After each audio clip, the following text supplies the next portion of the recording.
영어로 듣는 총, 균, 쇠, summary. The book, Guns, Germs and Steel, The Fates of Human Societies, is one of the most ambitious and transformative works of modern historical analysis, written by Jared Diamond in 1997. Diamond, a professor of geography and physiology, attempts to answer one of the most fundamental questions of history. Why did wealth and power become distributed as they are today? Why did Eurasian peoples, especially Europeans, become the conquerors, sailing to other continents and dominating their populations, rather than the other way around? The book begins with a conversation Diamond had with a local politician in Papua New Guinea named Yali, who simply asked, "Why is it that you white people developed so much cargo and brought it to New Guinea, but we black people had little cargo of our own?" Diamond's groundbreaking thesis is that the answer has nothing to do with inherent biological or racial superiority. Instead, it is rooted entirely in differences in geography and the environment. The ultimate determinants of history were the ecological differences between continents. Part 1, The Head Start, Food Production. Diamond identifies the early rise of food production, the transition from mobile hunter-gatherer lifestyles to sedentary agriculture, as the ultimate cause of the historical divergence. Why food production matters. Agriculture allows a given area of land to support far more people than hunting and gathering. This population density is the engine of civilization. More importantly, it creates a food surplus which frees some members of society from farm labor, allowing for specialization. The geographic luck of Eurasia, the Fertile Crescent in Southwest Asia, got the most significant head start, beginning around 11,000 BC. They were uniquely blessed with the highest concentration of domesticable wild species. Plants, they had high protein, easily cultivable cereal crops like wheat and barley. These crops were simple to plant, quick to harvest, and could be stored for long periods, supporting non-farming specialists. The big five animals. Crucially, Eurasia had the five major domesticable large mammals: the cow, the pig, the sheep, the goat, and the horse. These animals provided not just meat and milk, but also fertilizer for crops and, most critically, muscle power traction for plows and transport. This animal power dramatically increased farming efficiency and scale. The disadvantage of other continents, the Americas, only the llama, alpaca was successfully domesticated, and it offered no muscle power for plows. New World crops like maize, corn, took millennia of selective breeding to become highly productive and are less protein-rich than Eurasian wheat. Africa and Australia. Africa had only the guinea fowl. Australia had none. The vast majority of large wild mammals on these continents were simply not suitable for domestication due to being too aggressive, too slow to mature, or too resistant to herd behavior, what Diamond calls the Anna Karenina principle. All happy domesticable animals are alike.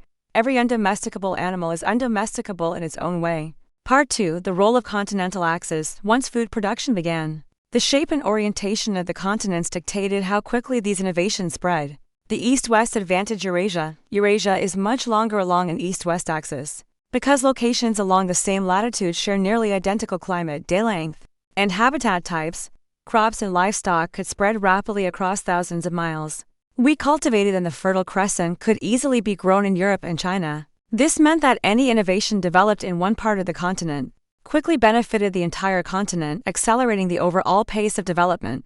The north-south barrier, the Americas and Africa. Both the Americas and Africa are much longer along a north-south axis. As crops or ideas moved north or south, they encountered dramatically different climates, ecosystems, and day lengths. For example, maize, first domesticated in Mesoamerica, struggled for centuries to adapt to the climates of North America or South America, slowing its spread and the development of agriculture in those regions.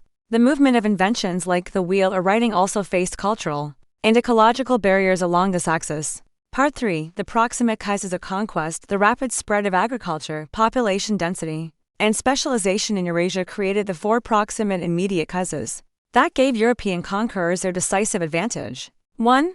Guns technology. Metalworking and specialized craftsmen led to the development of superior weapons and armor: steel swords, cannons, and muskets that were devastatingly effective against Stone Age technology. 2. Writing, the ability to store and transmit complex information, maps, nautical charts, administrative records, military accounts across generations and distances allowed for organized, large-scale exploration and conquest. Writing never spread widely in the Americas outside of Mesoamerica and was non-existent in sub-Saharan Africa. 3. Centralized political organization. Food surplus supported dense, settled populations that evolved into centralized states, kingdoms, and empires. These states could mobilize resources, fund armies, and organize sustained expeditions like Columbus's voyage over vast distances. Non-state societies, tribes, chiefdoms could not compete. For steel, advanced technology, beyond guns, advancements in areas like shipbuilding, allowing transatlantic travel, and navigation were crucial. Part 4. The most powerful weapon, germs. Diamond argues that the single most devastating factor in the European conquest was not technology, but disease. Animal origins. Because Eurasians lived for millennia in close quarters with their big five domesticated animals, they were constantly exposed to animal pathogens. Diseases like smallpox, measles, and influenza evolved from these animal viruses. Built-in immunity over generations. Eurasian populations developed genetic resistance and immunity to these diseases. The decimation of the New World. When Europeans arrived in the Americas, they were essentially walking reservoirs of highly infectious diseases. Since Native Americans had few domesticated animals and thus fewer animal-borne diseases, their populations had no previous exposure or immunity. Diseases often spread before the conquerors, killing an estimated 90 to 95% of the indigenous populations. For instance, the smallpox epidemic that swept through the Inca Empire before Pizarro even arrived fatally weakened it. This demographic collapse made the subsequent military conquest, though brutal, remarkably easy. Conclusion. In sum, Jared Diamond conclusively argues that the fates of human societies were decided by ecology, not ideology. The modern world's disparities are not a testament to innate European superiority, but to a powerful sequence of geographical accidents. Geographic luck, early agriculture, domestication, food surplus, specialization, guns, steel, writing, and germs. It is a powerful refutation of racist historical theories, and a compelling argument for the enduring influence of the environment on the course of human civilization. His work stands as a monumental explanation of world history, encouraging us to look not at people, but at the planet for the reasons why some societies flourished and others fell. Thank you for joining us.